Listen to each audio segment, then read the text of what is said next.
Oremos. Amado Padre, te damos muchas gracias en esta tarde porque nos das la oportunidad de abrir tu palabra, que el mensaje del día de hoy, guiado por tu Espíritu Santo, sea para concientizar, para aprender y sobre todo, Señor, para estar motivados a servirte como iglesia. Te lo pedimos en el nombre de Jesús. Amén. Tomen su lugar, por favor.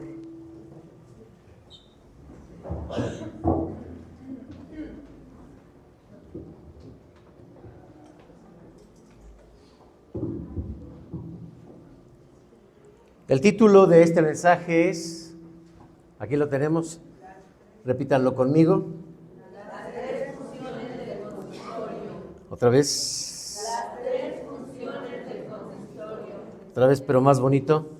Las tres funciones del consistorio. Pocas veces hablamos acerca de los oficiales, pocas veces hablamos acerca del pastor.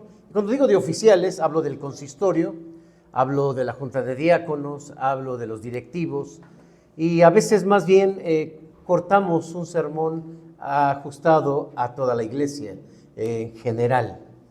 Hoy particularmente estamos también convocados para llevar a cabo una reunión congregacional para elegir ancianos. Así que vale la pena que nos detengamos en la palabra de Dios para que conozcamos qué dice la Biblia acerca de la tarea pastoral. Acabamos de leer un versículo o una serie de versículos que... Muchas gracias, hermano. ¿No les da gusto que nuestro hermano me traiga un café? A mí sí, ¿eh?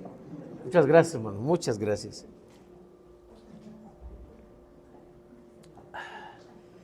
Es que me dijo, ¿le traigo un agua, pastor? ¿Cómo un agua, hermano?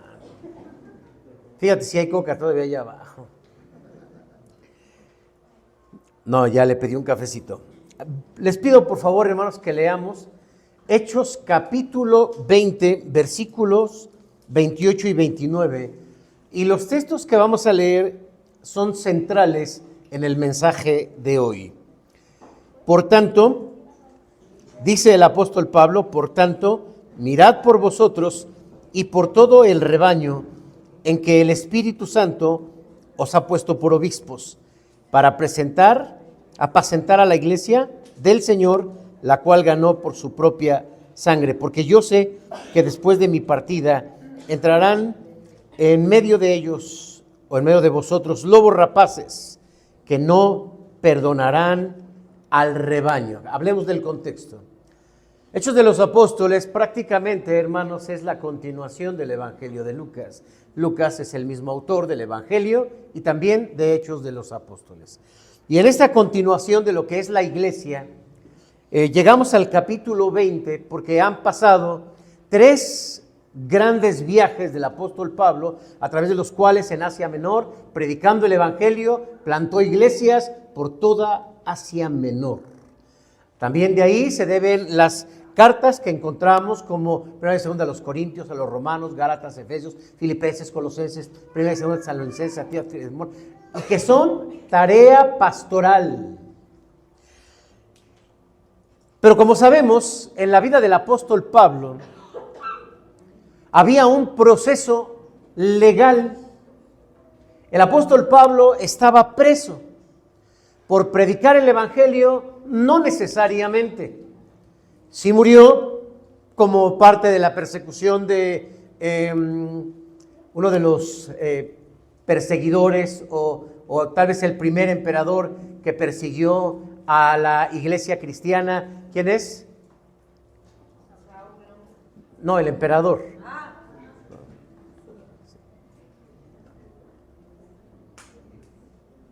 El primer Nerón. Y que él había apelado al emperador y no sabía cuál sería su final. Pero después de este tercer viaje, que el apóstol Pablo había formado una iglesia en Éfeso, llama a los ancianos después de este tercer viaje a los ancianos de la iglesia, así como lo dicen los primeros versículos. Miren, leamos capítulo 20, dice, después de que, a partir del 17, dice, enviando pues desde Mileto a Éfeso, hizo llamar ¿a quién? A los ancianos. ¿Quiénes son los ancianos? Pues el consistorio. Es el consistorio. El consistorio se compone de ancianos. Así que vamos a hablar qué es lo que sucede aquí. Prácticamente él llama para despedirlos. Pero en esa despedida, Pablo quiere animar a la iglesia a través de sus ancianos con su presencia. Quiere prepararlos porque dice, yo me voy, pero una vez que yo salga, se levantarán falsos pastores, falsos predicadores, lobos rapaces, que no tendrán misericordia de la iglesia y que buscarán desviarla. Pero también los motiva porque ellos son quienes deben pastorear, quienes deben estar al frente de la iglesia. Vemos que es la única predicación de Hechos de los Apóstoles que está dirigida hacia líderes particularmente. En casi todos los discursos que se presentan está de por medio un grupo de incrédulos o un grupo de judíos, pero ahora está hablándole a la iglesia y particularmente era a los líderes. También quería despedirse de ellos porque a través de sus palabras les dijo, no me van a volver a ver. Y ya comenzaron a llorar. En este versículo, Pablo le recuerda a la iglesia o al consistorio de la iglesia de Éfeso su tarea, su razón ministerial y también, por supuesto, pues la responsabilidad que se tiene delante de Dios. A ver la siguiente, hermanas, vamos a ver por qué. Ajá. Ahí sí, ahí está bien, gracias. Pero ¿qué es, hermanos? ¿Qué es un consistorio? Acabo de describir el contexto. Ahí está Pablo despidiéndose de los ancianos.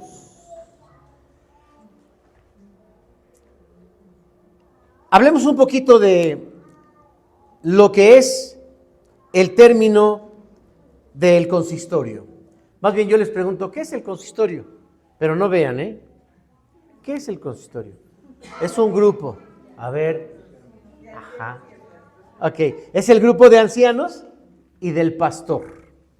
Bueno, eso es lo que nosotros entendemos. Pero aquí hay una figura, además de tipo de campo, de tipo cultural, que es el rebaño. Y hermanos, el rebaño es una forma en la que también se habla acerca de la iglesia. Y el pastor, pues como una similitud del pastor que pues lleva también a las ovejas. Vivimos, hermanos, en un mundo que cada vez se hace más individual. Y en ese individualismo vamos dejando también las responsabilidades comunitarias. Y a veces también esto lo encontramos dentro de las iglesias. Y voy a tratar de hablar con toda claridad acerca de lo que pasa dentro de las iglesias presbiterianas. Y voy a ser todavía más claro para hablar de lo que pasa dentro de la iglesia Nueva Vida. Es decir, de nosotros. ¿Les parece? ¿Están de acuerdo? ¿Sí o no? ¿Mande? A ver.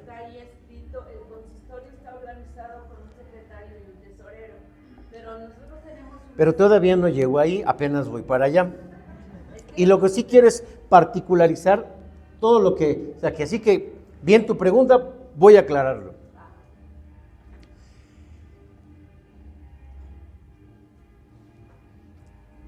Hay una realidad, hermanos, que no podemos dejar de ver. Una realidad que afecta a la iglesia, que enfría a la iglesia, que enoja a la iglesia, que divide a la iglesia. Y es la mala relación del pastor con los ancianos y con la iglesia. Hablamos de liderazgo. Porque hay pastores que podemos llevarnos muy bien con el consistorio, pero muy mal con la iglesia.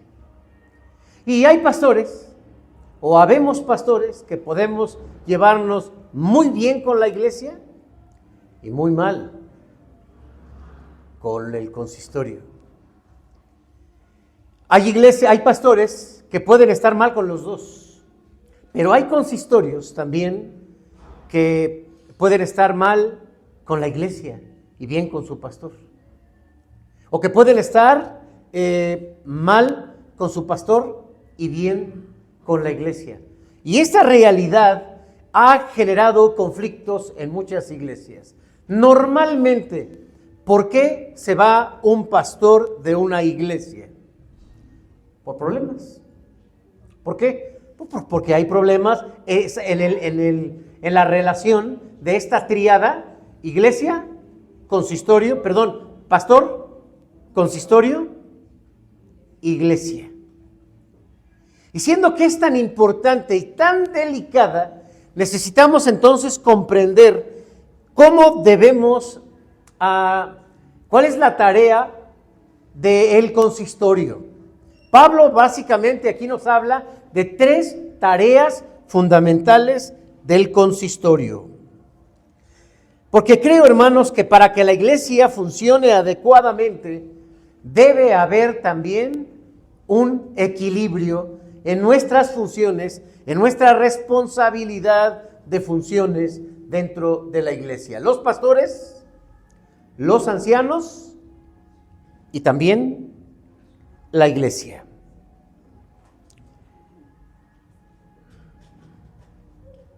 Los pastores, hermanos, y dicho sea de paso, vamos de pasada.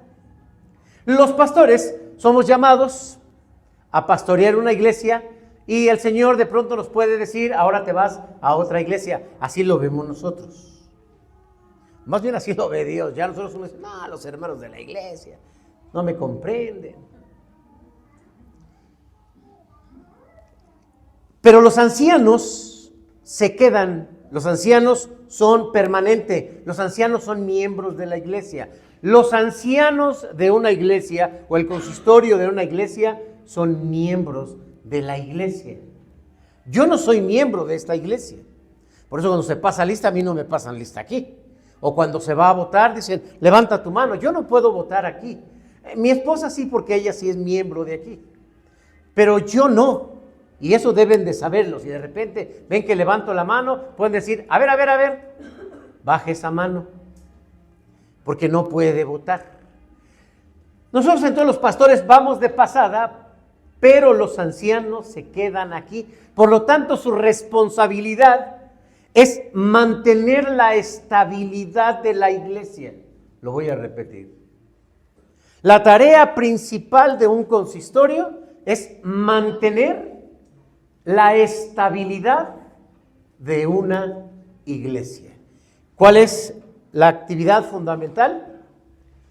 Mantener la estabilidad de la iglesia. Por eso es que Hechos capítulo 20, del 17 al 38, nos recuerda precisamente la responsabilidad de este consistorio o del grupo de ancianos. Funciones, o que esté en funciones o que no esté en funciones, somos vitalicios. Una vez que un anciano es ordenado, toda la vida será anciano. Pero puede no estar en funciones, pero es anciano. Puede que se va a otra iglesia, él es anciano.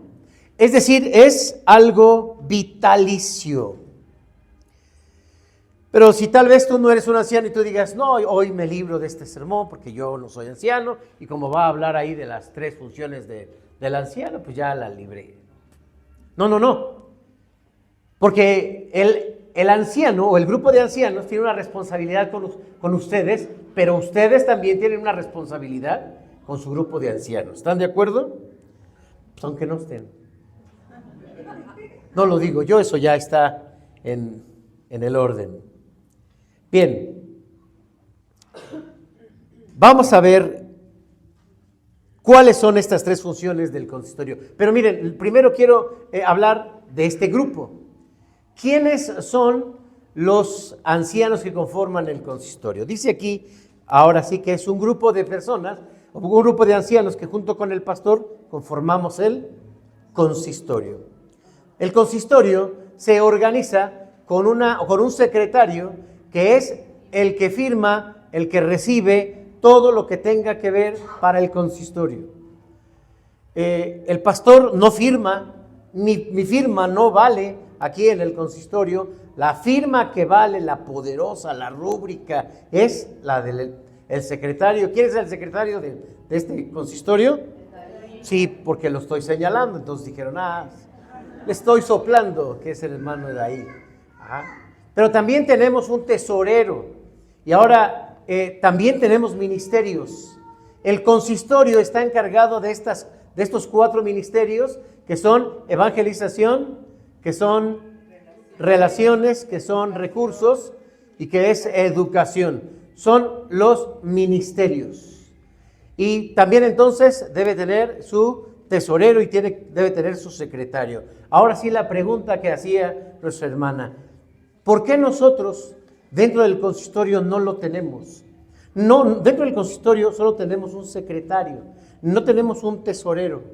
Dentro del consistorio no tenemos ministerios, no nos encargamos nosotros de los ministerios. Voy a explicar por qué. Porque hace 5 años, para ser exactos, presenté un programa y un proyecto de trabajo que rompía el modelo de la Constitución acerca del uso de los ministerios y de la tesorería. Entonces buscamos a un tesorero que tuviese una formación administrativa y aquí votamos, pues todos lo elegimos, a nuestra hermana Ruth. Ella es la tesorera de la iglesia. Pero nosotros somos los administradores. Ajá, nosotros, o sea, si ustedes van y le dicen, ¿quién es el tesorero a la hermana? Ay, hermana, fíjese que tengo un gastito. Y la hermana va a decir, sí, cómo no. Ajá, ¿cuánto es? No, pues mire, es que compré, unos focos. Pues no les va a dar nada. Porque entonces la hermana va a llamar al consistorio, hermanos, hay un gasto. Y entonces le dice, no salió del consistorio. Todo gasto que se deba pagar debe salir del consistorio. Entonces el consistorio lleva la dirección y todo lo que tiene que ver con la administración de la economía. Y los ministerios, aquí hay diferentes ministros que fueron elegidos, hermanos, dentro de este programa por las características particulares que pues yo consideré que podían tener. Sí, lo puse en las manos de Dios, por supuesto, y entonces yo me acerqué a mi hermano Freddy y le dije, hermano Freddy, ¿quieres participar en este proyecto, en este ministerio? Y él siempre dice sí, así que dijo sí. Me acerqué al hermano Temis y a su esposa, ¿quieren participar en este ministerio? Y dijeron sí. A Rafa y a su esposa, sí. Me acerqué a Connie para invitarla a ser parte de este proyecto y dijo sí. Me acerqué a Patty también para ser parte de este proyecto y dijo sí. Y también me he acercado a este nuevo ministerio que ya se está funcionando, que es el de relaciones. No son elegidos por el consistorio, es un programa que yo hice, que presenté al consistorio, lo aprobó, lo traje a la iglesia y así está funcionando y así hemos funcionado. Pero eso no quiere decir que el consistorio no está al tanto de lo que pasa. Todo lo que pasa en esta iglesia, hermanos, todo que el pastor salió a predicar a no sé dónde, todo aquí pasa por el consistorio. El consistorio es la responsabilidad. ¿Queda respondida tu pregunta? Bien, la siguiente, por favor. Ahora, hay una constitución, que es la Constitución de la Iglesia Nacional Presbiteriana, y que habla en su artículo 136, para ser específicos de los oficiales, en la página 103 de la Constitución. Habla de las características de un consistorio, y entonces dice lo siguiente, pueden bajarla, está en la red, sin ningún problema. Le ponen así, yo la acabo de bajar, aquí está. Constitución de la Iglesia Nacional Presbiteriana de México, AR, PDF. Y entonces dice así: el consistorio es el primer cuerpo de gobierno de la Iglesia Nacional Presbiteriana. Tiene autoridad sobre la iglesia local, sobre su campo ministerial, que pueden ser congregaciones, misiones o instituciones de servicio, y está constituido por el pastor y los ancianos reunidos en el cuerpo colegiado y sobre su campo ministerial. Ahora, en el artículo 144 describe los deberes de un consistorio, y son los siguientes. Número 1, encargarse de los preparativos y dirección de los cultos públicos de la iglesia y atender a estos cuando no haya pastor, principalmente en lo relacionado a la predicación. Pero nosotros tenemos a un ministro que se encarga de esto y no es el consistorio, es nuestro hermano Alfredo, hermano Freddy. Vigilar, número 2, el progreso y el conocimiento y carácter cristiano de sus miembros y adherentes que asisten a la iglesia bajo su cuidado, y velar por la pureza y la sana doctrina. 3, mantener fraternalmente en el amor de Cristo el gobierno espiritual de la iglesia. Vigilar, número 4, que los padres de familia y miembros en plena comunión no descuiden el deber de bautizar a sus hijos, toda vez que nuestra iglesia acepta y reconoce el bautismo de infantes. Además, aconsejar tanto a los padres como a los hijos de estos para que hagan oportunamente su profesión de fe. Asimismo, vigilar que la iglesia, bajo su cuidado, celebre preferentemente cada 2 meses como mínimo los sacramentos de la Santa Cena. 5. Recibir miembros en cualquiera de las formas aceptadas por nuestra iglesia. 6. Expedir cartas de dimisión o traslado de miembros en buenas relaciones que los soliciten para ir a otra iglesia presbiteriana. 7. Preparar, examinar, ordenar e instalar ancianos. 8. Velar porque las actividades de todas las organizaciones de la iglesia se desarrollen dentro de un genuino espíritu cristiano de servicio y dedicación al Señor, previa revisión y aprobación de sus planes de trabajo. Por cierto, hermanos, pues vamos a presentar la próxima semana el plan de trabajo de este año, que evidentemente vamos tarde y algunas actividades pues no se han llevado a cabo. Pero cuando les pedimos a los ministerios o a los ministros que hagan un plan de trabajo, es porque este plan de trabajo tiene que pasar por el presbiterio. Aquí lo acabo de señalar, es el número 8. 9. Aprobar o velar en su caso, los nombramientos de los directivos de las respectivas organizaciones. 10. Emplear los mejores métodos inspirados en la palabra de Dios para promover los intereses espirituales de la iglesia y sus congregaciones. 11. Previo juicio disciplinario, aplicar a las sanciones o censuras contempladas en el libro de disciplina a quienes se hagan acreedores a ello. 12. Ejecutar las resoluciones oficiales de los tribunales superiores, que en este caso es el presbiterio o el sínodo o la asamblea general. 13. Nombrar representante, propietario y suplente ante las reuniones de presbiterio, quienes rendirán informe de su comisión y representación ante su consistorio. 14. Atender oportuna y diligentemente los problemas suscitados en la iglesia. 15. Promover, tanto entre los jóvenes señoritas de la iglesia, la vocación ministerial y examinar a los presuntos candidatos al santo ministerio. 16. Es deber del consistorio de una iglesia local convocar lo jurisdiccional de la iglesia como obreros laicos y ayudantes consistoriales. 19. El consistorio deberá realizar actualización de la lista de miembros constantemente. 20. Es deber del consistorio nombrar a un representante o apoderado legal. 21. Cuando hubiere necesidad, este cuerpo podrá solicitar el apoyo de mujeres consagradas y activas de la iglesia para colaborar como auxiliares o asistentes en tareas específicas. 22. Cuando los trabajos de evangelización y misiones y misioneros de índole espiritual o responsabilidad social del consistorio sean muy amplios, este cuerpo puede invitar a jóvenes, señoritas y hermanos adultos para que colaboren en este campo.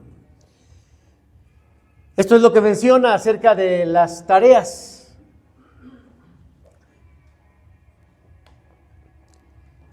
¿Se dan cuenta? La tarea del consistorio y las necesidades se van aplicando al momento, porque vivimos en tiempos donde se demanda este tipo de liderazgo. Claro, vamos a leer cuál es lo que nos enseña Pablo, pero eran otros tiempos, estamos hablando de hace 2000 años. Pablo entonces lo que va a hacer es sensibilizar el trabajo de su consistorio, de los ancianos, en 3 funciones, y quiero, hermanos, que los veamos con mucha claridad y que nos los aprendamos. Son solo 3, se las voy a decir rápidamente. Miren, la primera es supervisar la tarea del pastor. Segundo es pastorear a la iglesia. Y tercero es pastorearse a sí mismos. A ver, vamos a recordar, ¿cuáles son los 3? Supervisar las tareas del pastor. 2, pastorear a la iglesia. Y 3, que ellos mismos como líderes, como ancianos, también se supervisen. Vámonos despacio. La siguiente, por favor. Lo que encontramos aquí, al leer desde el versículo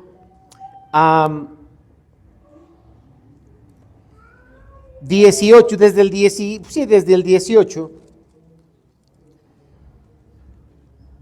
cuando vinieron a él les dijo: vosotros sabéis cómo me he comportado entre vosotros todo el tiempo desde el primer día que entré en Asia, sirviendo al Señor con toda humildad y con muchas lágrimas y pruebas que me han venido por las amenazas o acechanzas de los judíos. Y como nada que fuese útil he rehuido de anunciaros y enseñaros públicamente y por las casas, testificando a judíos y a gentiles acerca del arrepentimiento para con Dios y de la fe en nuestro Señor Jesucristo. Ahora, he aquí ligado yo en espíritu, voy a Jerusalén sin saber lo que allá me acontecerá.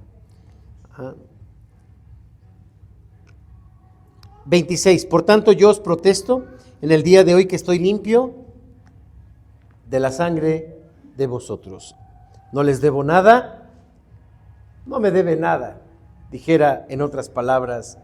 Lo que está haciendo Pablo es entregar un informe. Entregar un informe. La primer función de un consistorio es supervisar al pastor. Y deben de saberlo bien. Esta es la primera tarea. Aunque al pastor no le guste que lo supervisen, porque hay muchos que dicen: no, yo soy el pastor. Aquí solamente mis chicharrones truenan. Porque si un pastor hace las cosas mal, el consistorio está para atender lo que está haciendo mal y para hacérselo saber. Así que Pablo está mostrando lo que hizo durante 3 años ante los ancianos. Como presbiterio Nacional Filadelfia, los pastores que formamos parte de este presbiterio somos evaluados constantemente, somos evaluados. Este consistorio recibió una serie de planillas para llenar acerca del trabajo del pastor. Así que esto que llenan ellos, lo llevan al presbiterio y el presbiterio lo presenta así en una imagen para ver cómo ha trabajado durante este tiempo. Los pastores entonces estamos siendo evaluados. Y pastor que está trabajando, pues se le da un reconocimiento. Particularmente estamos hablando de un bono económico. Pero pastor que no está haciendo bien su trabajo, entonces se le exhibe y se le limita en muchos beneficios que tiene como presbiterio. Por ejemplo, el día del pastor, pues no se le da regalo. Oye, pero es de verdad, hermanos, de verdad. Eso se hace en el presbiterio. O sea, de repente, a ver, vamos a organizar el Día del Pastor, vamos a darles un regalo a los pastores. Y de verdad, hermanos, nos hemos quedado con tabletas, porque les regalamos tabletas a los pastores. Nos hemos quedado con regalos, porque los pastores, pues no tienen una buena función, no hay un buen reporte. Les dije que les iba a hablar con claridad, nada más no empiecen. ¿Pero quién, hermano? ¿Quién? Porque no les voy a decir eso, Detalles no. Voy a platicar lo que está sucediendo. ¿En qué consiste, hermanos, nuestra evaluación o la evaluación del consistorio? ¿En qué consiste? Miren, lo que el apóstol Pablo está pues presentando, en primer lugar tiene que ver con su carácter. La siguiente, por favor. El primer preocupado, hermanos, por el pastor que debe de llegar a la iglesia es el consistorio. Si al consistorio se le va, se le pasa, y no evalúa bien al candidato pastor que va a llegar a la iglesia, hermanos, puede haber consecuencias. Por eso hay una comisión de búsqueda de pastor. Y tiene que evaluar, en primer lugar, el carácter o la persona. Pablo aquí comienza a decir, versículo, hermanos, 18. Vosotros sabéis cómo me he comportado entre vosotros todo el tiempo.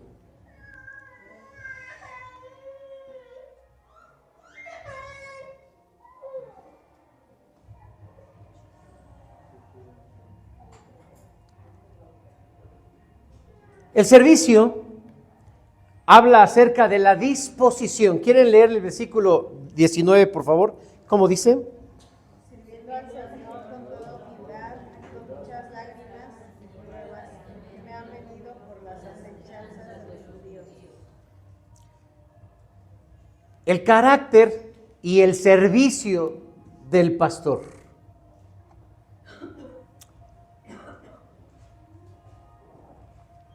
Esto, hermanos, se traduce cuando hablamos de la personalidad, porque ¿qué es la personalidad? Bueno, la personalidad es la suma de varias cosas.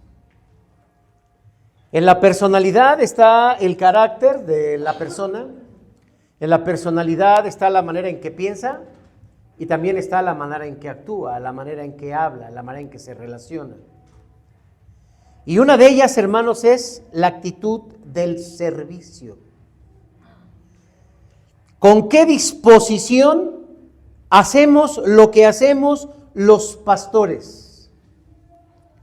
¿Con qué calidad, y subrayo esta palabra, calidad, los pastores usamos nuestros dones al servicio de la iglesia? ¿Con qué prontitud? Porque a veces las necesidades de la iglesia son espontáneas y hace falta que venga el pastor. El pastor muestra servicio, el pastor se muestra útil, el pastor responde, y ustedes como iglesia deben saber que Dios utiliza a la iglesia para llamar al pastor. Hace unos días tuvimos elección pastoral. Ni hemos hablado del tema. No crean que estoy sentido o cosas así. No. Ni les voy a decir, a ver, quién votó por mí, quién no votó por mí. No. Sí, a lo mejor me pongo a llorar y cosas así, que no me comprenden.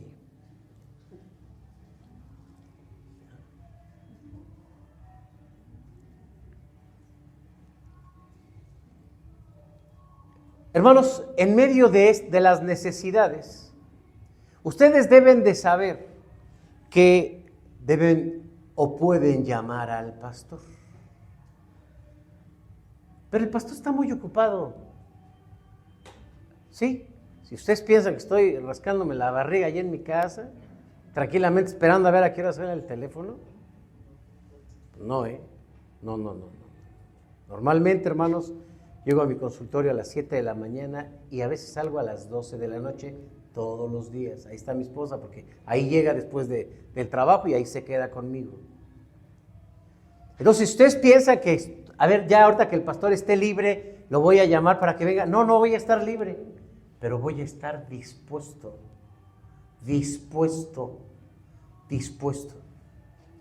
Si yo no hago esto, hermanos, yo no soy digno de ser un pastor y menos de esta iglesia. No, es que yo, hermano, le llamé para que viniera, tenía una necesidad y que no vino. No, hermanos, o sea, y aunque no fuera pastor, de acuates, oiga, hermano, fíjese, vengo. Hermanos, este es algo que ustedes deben de saber. Pero ustedes tienen a un grupo de ancianos, que es nuestro hermano Edaí, que es nuestro hermano Temi, que es nuestro hermano Rafa, que es nuestro hermano Martín, y también que es nuestro hermano Alfredo. Y ustedes les pueden llamar, porque esa es su tarea. Porque debemos crear un puente, hermanos, para que esto funcione y tener una buena relación consistorio, pastor e iglesia. Por lo tanto, hermanos, en lugar de alejarnos o a veces criticar a nuestros líderes, hay que crear, hay que construir un puente de buenas relaciones con ellos. Pablo además habla de la sinceridad. La sinceridad, hermanos, es la transparencia con que se muestra una persona. Los pastores tenemos errores. Los pastores cometemos errores. Los pastores somos humanos.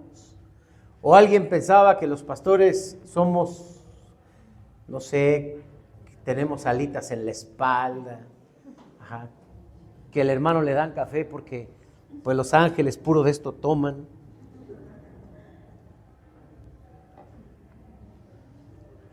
O los pastores, hermanos, tenemos errores, nos guste o no nos guste. Y hablando de esto, hermanos, la gente es muy filial o porque tienen algunos puntos en común o se alejan porque hay cosas que no nos gustan de las personas, ¿sí?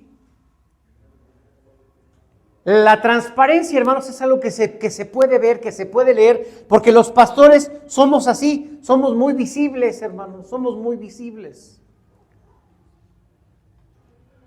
Y eso lo debemos de conocer porque es el carácter del pastor.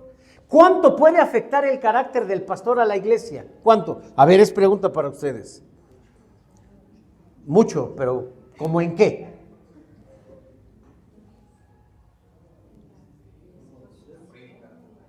¿Mande? Por ejemplo, la forma de prédica. El carácter siempre se refleja ahí. Si yo estoy aquí nomás, usted regañe, grite, sacando mis frustraciones, pues van a decir, ay, el hermano, ¿no? Pues en las relaciones, hermanos, porque prácticamente el pastor crea esa parte de vínculo. Voy a platicarles. De pronto nos sentamos como consistorio y decimos, hermanos, como que estamos viendo esto dentro de la iglesia. Ok, yo les propongo, miren, hermanos, voy a dar una serie de sermones sobre esto. Y ahora, sale, hermanos, sí. Y entonces creamos ese trabajo sinérgico muy apropiado para estar nosotros en buena comunicación.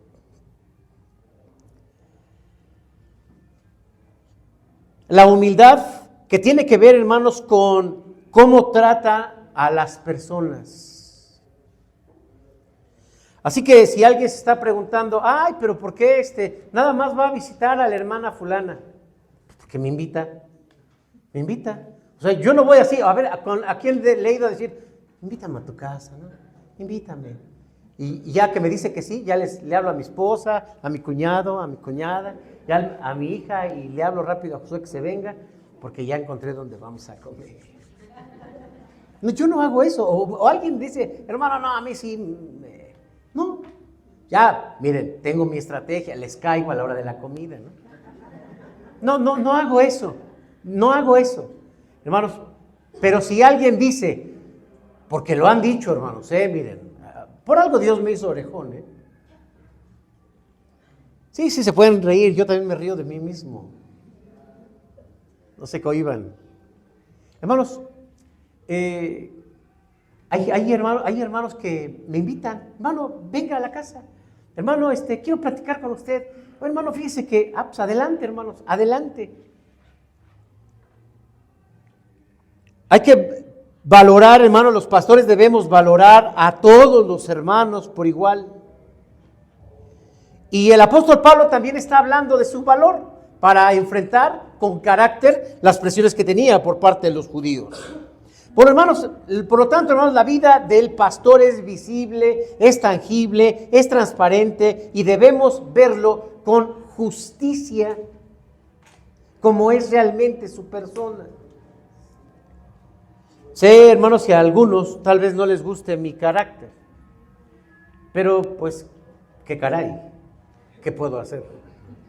Yo pensaba que le caía bien a todo el mundo. Pero no, porque como dice el dicho, no somos monedita de oro, pero nuestro progreso como cristianos no es satisfacernos con esas ideas, sino es trabajar para amarnos en el nombre de Cristo. Y hermanos, y yo les amo a todos ustedes, así que ustedes también tienen que hacer su esfuerzo para amarme como pastor. Deben saber, hermanos, que esta es la tarea del consistorio, mirar al pastor de cerca. ¿Qué está haciendo el pastor? Pero también debe vigilar, hermanos, la predicación del pastor y la enseñanza. Veamos versículo 20 y 21. Por favor, léanlo fuerte. La siguiente. Dice, y como nada que fue útil. Sí, ahí van. Y como nada que fue útil he rehusado de anunciaros y enseñaros públicamente y por las casas, testificando a judíos y a gentiles acerca del arrepentimiento para con Dios y de la fe en nuestro Señor Jesucristo. ¿Qué se debe buscar, hermanos, en la evaluación de una predicación y de la enseñanza del pastor? Que sea, en primer lugar, una enseñanza bíblica. Que sea una enseñanza al alcance de todos. Que sea de utilidad y práctica para los que escuchan.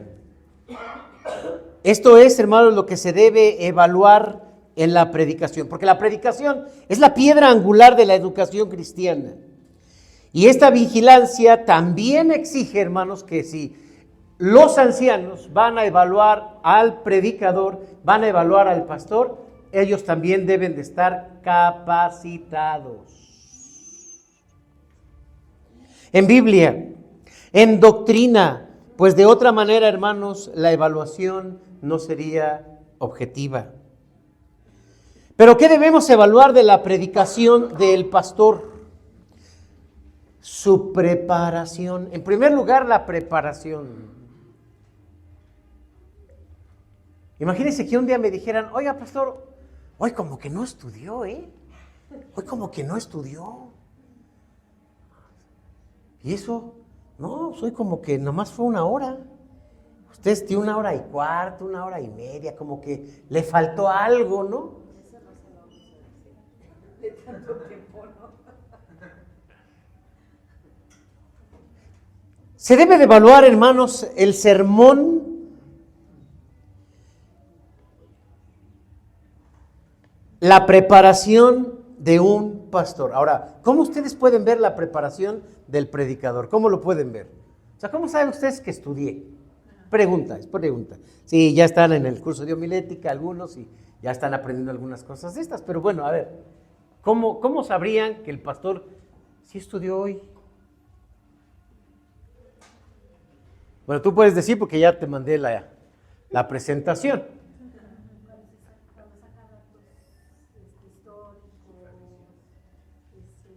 Bueno, mi esposa ya lo sabe porque se lo predico primero a ella. En serio, de verdad, lo digo como ensayo, ¿sí o no? No vayan a pensar que tú llegas aquí a las 7 de la mañana y te digo, y a ver, hermana. No, se lo ensayo con ella. Ajá. Pero dices acerca de los datos, es datos precisos. Si yo saco datos muy generales, pues no estudié. Si doy datos muy precisos, quiere decir que sí estudié. ¿Ok? ¿Qué más? ¿Cómo se nota una clase trabajada y otra que no? Porque le da vueltas. Oye, pues ¿de qué estaba hablando? ¿De Pablo? Pues ya está hablando del diablo. ¿Cómo se movió? A lo mejor ustedes no alcanzan a ver, pero aquí tengo mi sermón y literal, hermanos, está todo escrito. Aquí está el título, la fecha del día de hoy. Ya nada más me falta sacarles una foto quienes estuvo, como fuera evidencia, de esas evidencias modernas. Claro, así es, hermanos, como se puede ver la preparación. Entonces, debe de ser primero que sea bíblico el sermón. Después, que sea cristocéntrico.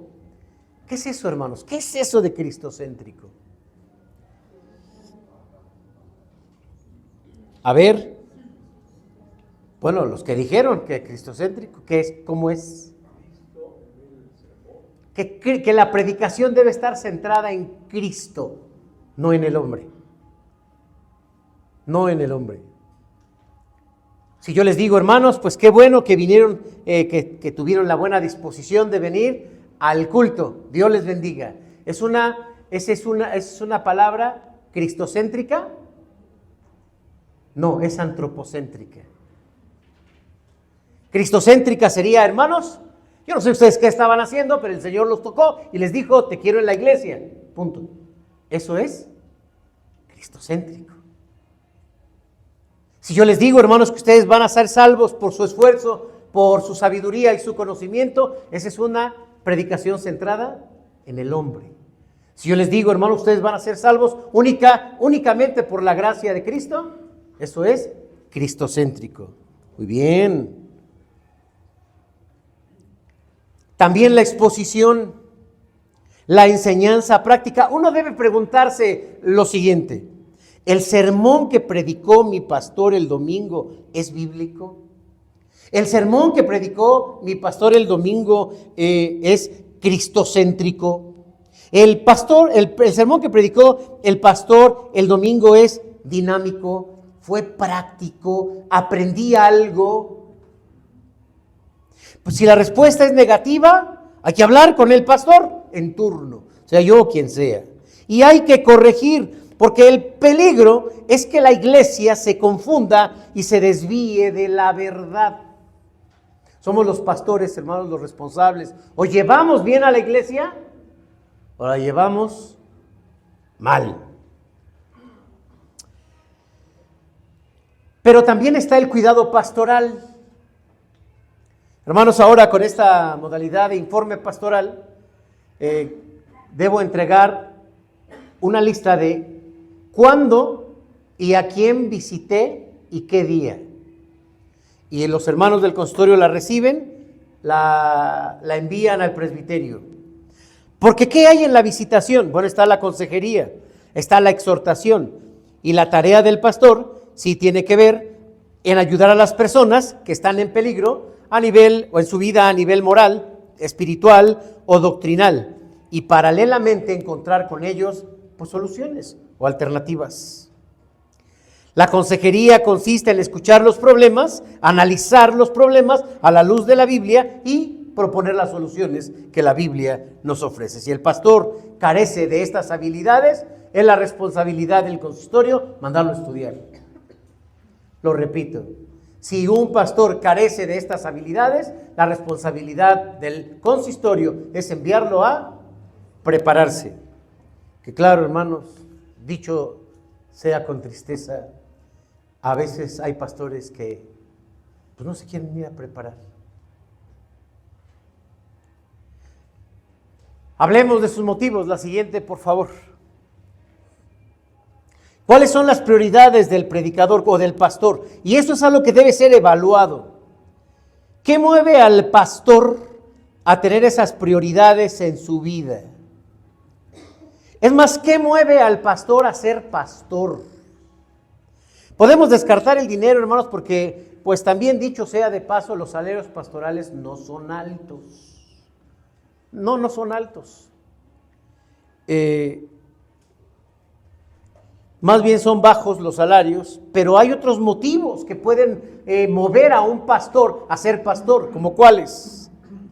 Ejercer control, cumplir un sueño frustrado o el deseo de sus padres. Es que mi papá siempre quiso que yo fuera pastor y pues por eso quiero ser pastor. O tener cierta popularidad. Claro, estos son motivos que puede tener una persona para hacerse pastor. La única motivación válida para que un pastor sea pastor es el amor por el perdido, por el necesitado, por el extraviado. Para que la iglesia crezca, pues otro motivo será siempre un motivo incorrecto.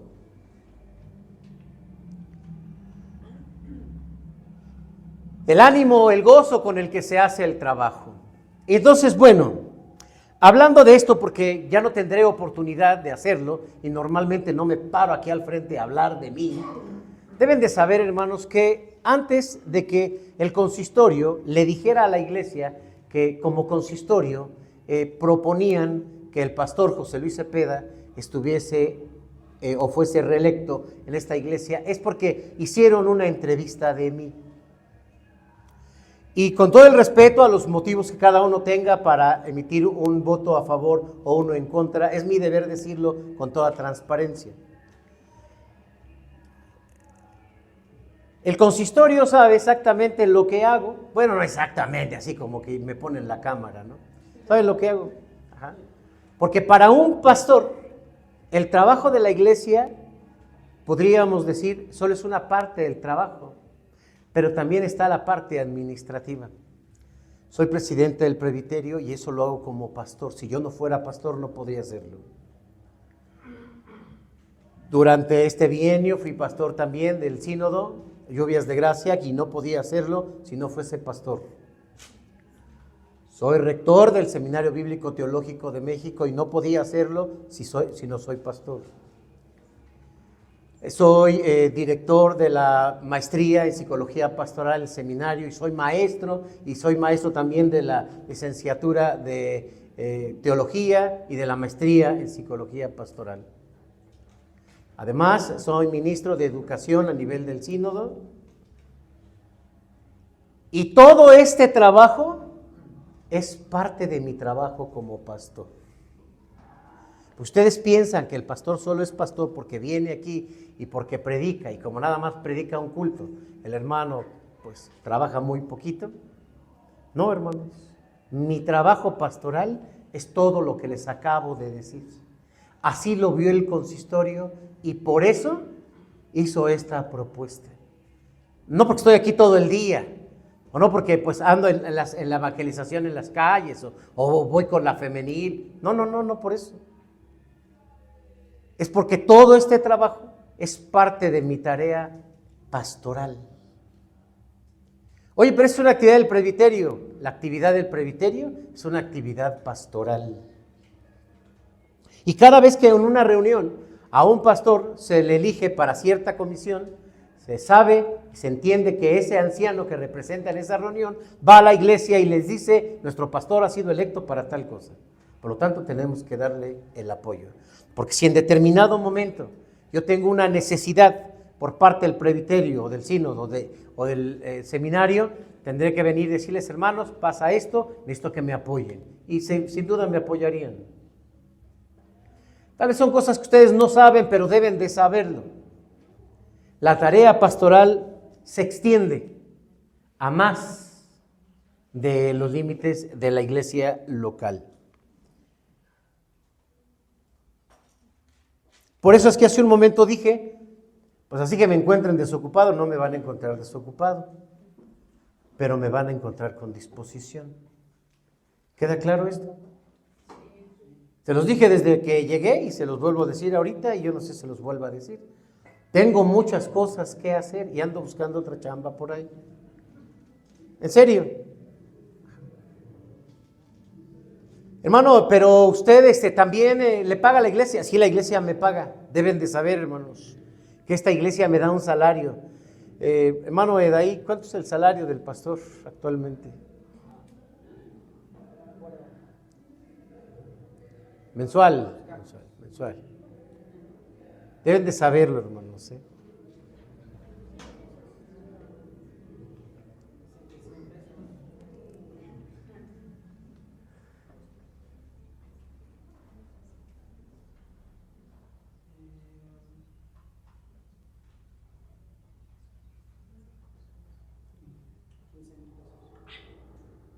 ¿Sí se alcanzó a escuchar? ¿No? Él es más fuerte, hermano. 15,000 pesos. No, y tampoco se sorprendan, o sea, tiene poquito que pues, el consistorio puso ese salario, ¿no? Yo ganaba 12,000 pesos. Bueno, si esa es la propuesta. Sí.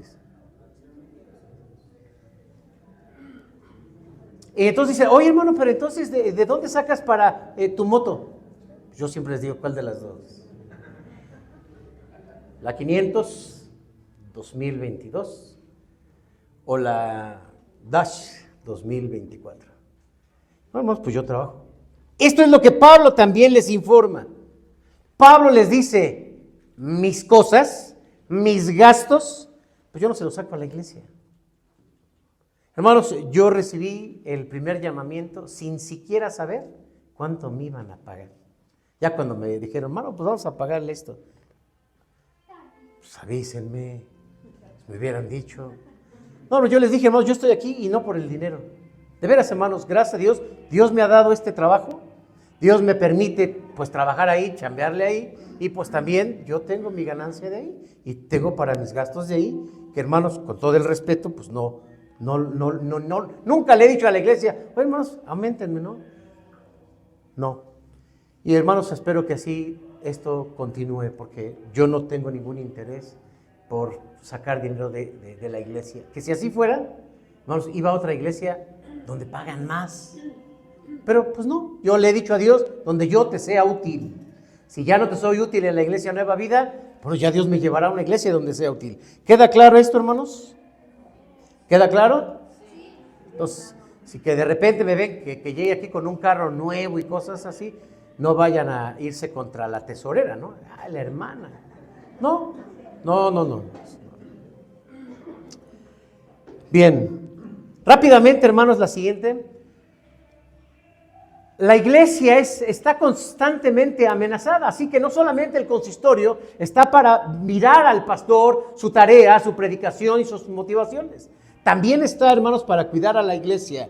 Pero particularmente, hermanos, se habla de dos tipos de peligros. Bueno, la siguiente. Se habla de un peligro, pero se habla de dos fuentes de ese peligro. Y el peligro es la mala enseñanza. No hay un peligro tan grande en la iglesia que el apóstol Pablo no le haya atendido de una o de otra forma más que la doctrina. Vendrán lobos rapaces que traerán otras fábulas, otras doctrinas. Lean Corintios, doctrina, Gálatas, doctrina, Efesios, doctrina, Filipenses, doctrina. Y en todos es corregir, porque hay dos fuentes de peligro que alteran a la iglesia. Son los lobos de afuera y son los lobos de adentro. ¿Quiénes son los lobos de afuera? A ver, vamos a leer. ¿Qué dice el versículo 28?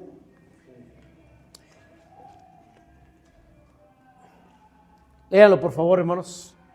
Por tanto, mirad Por vosotros y por todo el rebaño en que el Espíritu Santo os ha puesto por obispos para apacentar la iglesia del Señor, la cual Él ganó por su propia sangre. El siguiente. Porque yo sé que después de mi partida entrarán en medio de vosotros lobos rapaces que no perdonarán al rebaño. Así es. Adelante, sigan. Y de vosotros mismos se levantarán hombres que hablen cosas perversas para arrastrar tras sí a los discípulos. Bien, hasta ahí. El anciano tiene que velar por el cuidado de la congregación, porque de afuera pueden venir lobos rapaces para llevar hacia las ovejas, se las llevan a otras doctrinas. Estamos llevando, hermanos, a nivel sinódico, por el Ministerio de Educación y del Seminario Bíblico Teológico de México, una serie de conferencias sobre doctrina. Los sábados, 8 de la noche, nuestro hermano Rafa siempre nos manda el link para que entremos. Y lo que estamos viendo es la sutileza con que la iglesia se puede mover de su doctrina. ¿Con qué facilidad? Hermanos, el rey Carlos I de Inglaterra convocó en 1943 a las iglesias de su tiempo, que cada quien estaba enseñando a su manera, para que se hiciera un concilio y se regularan las doctrinas. Y así nace el catecismo menor, y así nace el catecismo mayor, y así nace la confesión de fe de Westminster, que son documentos de doctrina que nosotros tenemos, que nosotros enseñamos. Pero, ¿cuáles son los principales peligros? Esto que está aquí, hermanos, esto que está aquí: arminianismo, liberalismo y paganismo. Otra vez, hermanos: arminianismo, liberalismo y paganismo. Son tres doctrinas que se han metido a la iglesia y ahora sácalas. No, qué difícil, hermanos, ¿por qué? Porque entraron los lobos de afuera y a veces se juntan con los lobos de adentro.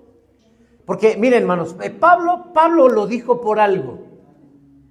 Sí, afuera hay lobos, pero también les dijo, y miren, también entre ustedes hay uno que otro. ¿Por qué, hermanos? Porque a la iglesia también llegan ciertos hermanos con otras doctrinas, con otras tendencias. Y a veces los vemos en la escuela dominical participando y confundiendo a los hermanos. Y a veces lo vemos en los estudios bíblicos imponiendo su punto de vista. Y a veces los vemos hasta cuestionando al pastor. A ver, ¿dónde está eso, pastor? A ver, esa doctrina, ¿dónde está? ¿Los hay? ¿Los hay o no los hay? Sí, los hay. Y otros dicen, oye, este hermano sí sabe mucho. Como él no sabe nada, piensa que el otro sabe mucho. Hermanos, hay que tener mucho cuidado con las personas dentro de la iglesia que alteran, que fomentan una confusión doctrinal en la iglesia. Rápidamente, ¿qué es el arminianismo? Y el que me lo diga, hermanos, ya se puede ir. ¿Qué es el arminianismo?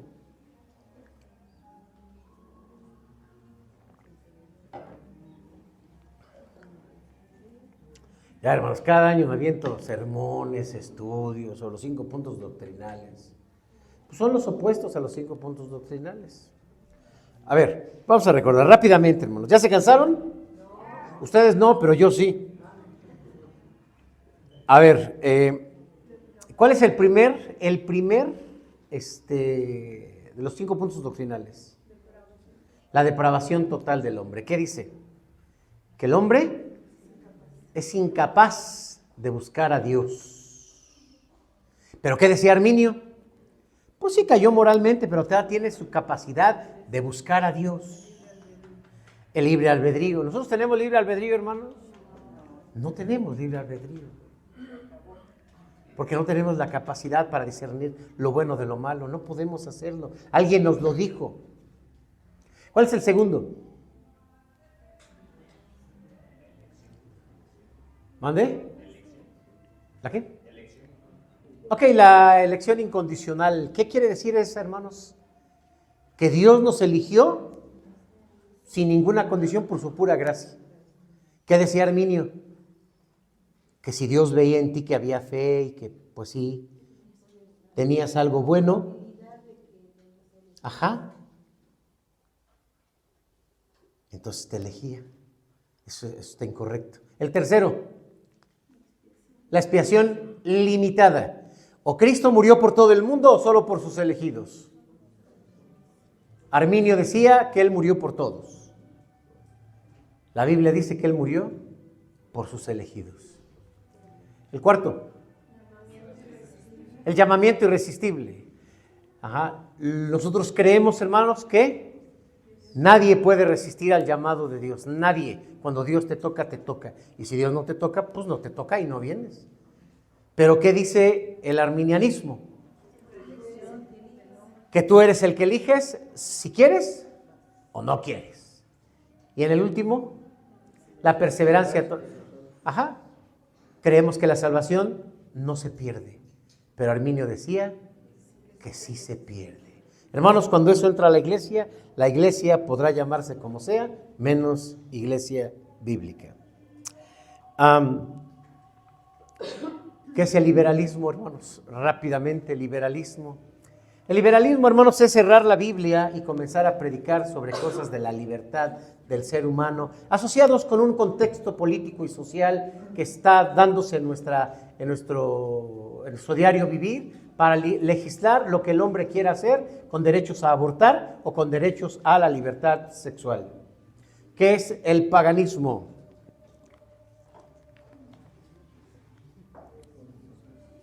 Y esto va a quedar muy claro, hermanos, para los que me preguntaron que por qué nosotros no celebramos el 14 de febrero. ¿Qué es el paganismo? La celebración de fiestas paganas. Tenemos varias fiestas paganas, sí. ¿Cómo cuáles? Pues el 12. Yo celebro el 13, porque es mi cumpleaños. Pero el 12 no lo celebro, ni les he pedido que lo celebremos. Otra, el 2 de noviembre, exactamente, el Día de Muertos. Porque el Día de Muertos es otra celebración pagana. Otra, la Candelaria. O el 14 de febrero, efectivamente. ¿Por qué se celebra el 14 de febrero, hermanos? Y pues ustedes deben de saber que atrás hay pues, un paganismo. O sea, la iglesia, hermanos, vamos a encontrarnos que yo sí pienso, hermanos, y lo digo con mucha claridad, que el 14 podríamos hacer una buena conferencia para hablar del amor de Dios. Ya, o sea, nos saldríamos del 14, pero podría servir como una oportunidad para hablar para parejas, para fortalecer las relaciones, hablar de problemas de pareja, etcétera, o de la amistad. Difícilmente, hermanos, yo utilizo el púlpito para ajustarme a alguna fiesta. Pasará el 2 de noviembre y igual no hablo de la muerte. Normalmente no lo hago. Pero bien, estos son, hermanos, elementos que se meten a la iglesia.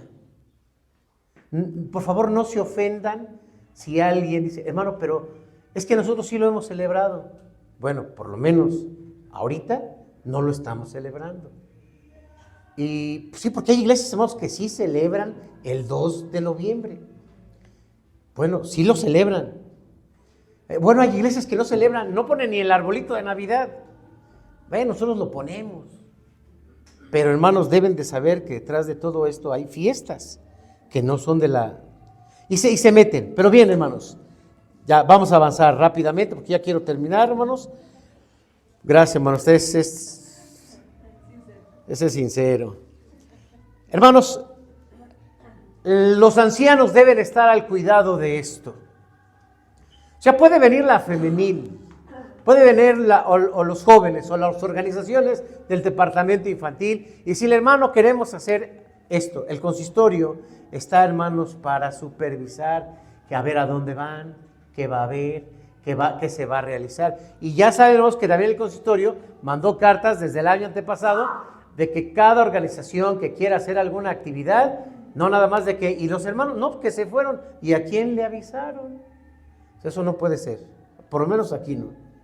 El consistorio pues tiene esa responsabilidad. Que digan, sí sucede, sí pasó otra vez, bueno, pero no deben hacerlo. La siguiente, por favor. Y hermanos, tenemos que pensar en los ancianos. Hoy se eligen ancianos. ¿Qué características debe tener el anciano, hermanos, para ser votable? A ver, número 1, que sea miembro de la iglesia. Pero que si es recién convertido, entonces debe tener por lo menos 2 años de que aceptó a Cristo. Si ya es anciano de otra iglesia y viene, puede ser, o si fue en otro momento anciano, puede ser votado también. ¿Qué más? Pues que sea varón, porque es un ministerio, por lo menos hasta ahorita, exclusivo de los varones. ¿Qué más? Marido de una sola mujer.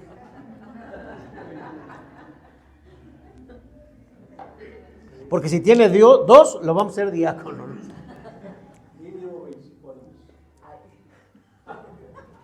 Bueno, hay quienes sí dicen que sea casado, que tenga tal edad, pero hermanos, básicamente el ancianato no tiene que ver con la edad, tiene que ver con la función.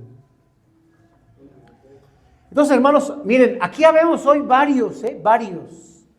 El consistorio ha pensado en algunos, ya se los pondremos la lista, pero usted puede votar y puede poner a quien sea. Así que vamos a llevar a cabo esa votación, pero déjeme nada más terminar esto. Hermanos, dice el pastor, la siguiente por favor, este pastor puritano inglés Richard Baxter del siglo XVII, escribe un libro, hermanos, muy, muy hermoso, que se llama El Pastor Reformado. Y es una exposición acerca de cómo debe de ser un líder. Y él dice, un líder debe de ser, en primer lugar, debe de ser cristiano.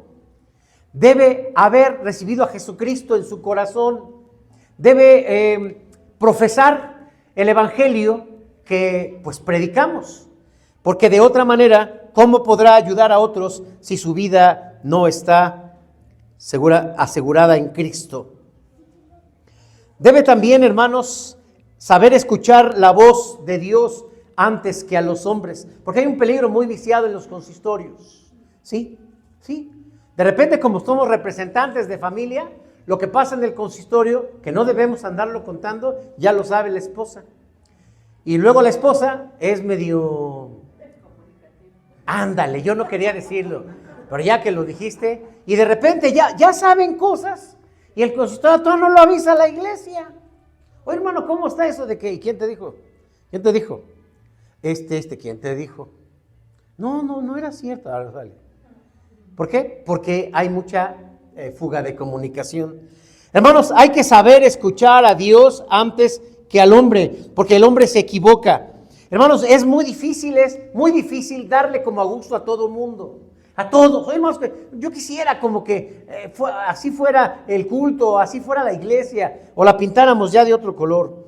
Imagínense, cada quien agarrar una brocha y píntele como quiera. Debe tener cuidado de sí mismo también en el sentido de tener una relación con Dios, conocer la Biblia y prepararse. Un anciano debe prepararse constantemente. Son los pastores de la iglesia. Hoy van a elegir pastor, bueno, como ancianos. Ellos son la autoridad y quiero que lo veamos así porque yo así lo veo. O sea, yo cuando falto a algún culto, yo, hermanos, voy y pido permiso al consistorio. No nada más así. No, o sea, ustedes la tienen fácil. Pues no voy el domingo. Pues no, ¿quién le dice algo? Pues nadie.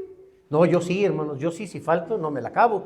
¿Por qué? Porque entonces se manda el informe y el informe dice que el pastor se salió tal domingo y no dijo ni a dónde iba. Yo, hermanos, trato de decirles a dónde voy. Yo los respeto a los ancianos de esta iglesia y, hermanos, les pido que ustedes también respeten a los ancianos que ustedes mismos han elegido, que los escuchen. Hay que cuidarlos, hay que orar por ellos. Otra de las razones por las que hay que tener cuidado de sí mismos, los ancianos, es porque pueden ser utilizados con mucha artimaña por parte del enemigo, por su liderazgo. Difícilmente, hermanos, a veces los ancianos se dejan guiar. Sí, los ancianos, o sea, de pronto sienten como que ya, pues como son ancianos, son picudos y pues ya. Y habrá, hermanos, quien tenga motivos equivocados. Sí, la siguiente, por favor. Miren. Jorge Adalberto León escribió este libro sobre la psicología pastoral de la iglesia y él habla acerca de los líderes que generan conflictos. Sí, hay ancianos, hay diáconos, hay maestros, hay líderes simplemente dentro de la iglesia. Y habla de los líderes confundidos. Hoy hablábamos en la escuela dominical, nos hablaban acerca de Saulo. Pues tenía mucha pasión, pero estaba confundido hasta que el Señor lo dirige. Sí, en la iglesia hay gente que dice que es muy celosa del orden, que es muy celosa de la doctrina presbiteriana, que es muy celosa, pero está confundido. Están los moralistas, están los custodios del orden, que sienten que pues ellos están como cuidando el orden. Están confundidos. Pero también está el líder autócrata, ¿Quién es el líder autócrata? Y miren, qué bueno les voy a decir esto, hermanos. Hay ancianos que solamente porque son ancianos. A ver, hermano, tú, ¿por qué estás haciendo tal cosa? No, es que, no, deja de hacerlo. Porque es anciano. O sea, siempre lo decimos en el consultorio, a ver, hermano, a ver. ¿Cómo que tú le fuiste a decir a tal hermano que deje? ¿Tú por qué? Pues soy anciano. ¿Y? No tienes una función solitaria, aislada. Aquí nos movemos por acuerdos de consistorio. Es que vino un anciano y nos regañó. No, hermanos, eso puede pasar en cualquier otro lugar, menos aquí. Porque en el consistorio sí lo decimos, si usamos el poder de manera autónoma, pues ya ni yo, hermanos, ya ni yo. O sea, que diga, a ver, hermano, a ver, ¿a quién regaño? ¿O a quién le digo algo? O sea, hay hermanos que entran a vender. Pues sí, vienen y venden. O sea, venden una u otra cosa. Y hay quienes no les gusta. ¿Y por qué venden los hermanos allá afuera? Y yo no estoy de acuerdo que vendan. No, hay gente que va y sí les dice, no debes de vender. No, vienen y nos dicen y hermanos, no se la acaban. ¿Por qué? Porque hermanos, la actitud autócrata, dar órdenes por sí mismo a la iglesia, nadie, hermanos, ni yo. Yo no lo hago, no lo hacen los ancianos, pues no lo hagan ustedes. También está el antipastor. ¿Quién es el antipastor? Pues el que le pega al pastor, el que critica al pastor. ¿Hay líderes antipastores? Sí los hay. Y aunque siempre se dice, hermanos, que cuando hay elección pastoral, tengan cuidado, no empiecen a generar sus inconformidades con el pastor, con los demás. Pero quien lo hace, hermanos, es una persona desleal, es una persona traicionera, es una persona antipastor. Si no estás de acuerdo con el pastor, habla con el pastor o habla con el consistorio. Pero que tú vayas con los demás y le digas, no, es que el pastor esto y esto, yo no voy a votar por él, tú tampoco. Hermanos, están haciendo acreedores a un cisma. Y eso, hermanos, es pecado. Si lo hicieron, malo. Está el pastor criticón, me traicionó el inconsciente. Está el líder criticón, todo lo critica. Está el hereje, se aferra a sus ideas. Está el líder falso, pero también está el líder auténtico, hermanos, que creemos que es lo que prevalece en esta iglesia y velamos porque así sea. La siguiente, por favor. Tenemos que orar por nuestros ancianos. Porque los pastores somos de paso, pero los ancianos se quedan aquí. Hermanos, tienen que acercarse a ellos, tienen que respetarlos, tienen que apoyarlos, orar por ellos. Vale la pena tener confianza en ellos, concientizar que la tarea que ellos tienen, hermanos, es grande. Hay que animarlos, porque cuando un anciano enfrenta una situación difícil, a veces prefiere irse, porque tampoco, hermanos, la tiene fácil. Ancianos, seas electo o seas en funciones, haz tu tarea con amor, con compromiso, con alegría, porque no lo haces para el hombre, lo haces para Dios. Haz tu trabajo con preocupación por los hermanos también que se alejan. Hay gente que se va y nosotros debemos ser ancianos los primeros en irlos a buscar. Gente que se enferma o simplemente se retira de la iglesia, tenemos que ir a buscarlos. Ancianos, prepárense cada día hay que estudiar, leer, aprender sobre el ministerio. Que Dios bendiga a los ancianos que conforman el consistorio de esta iglesia.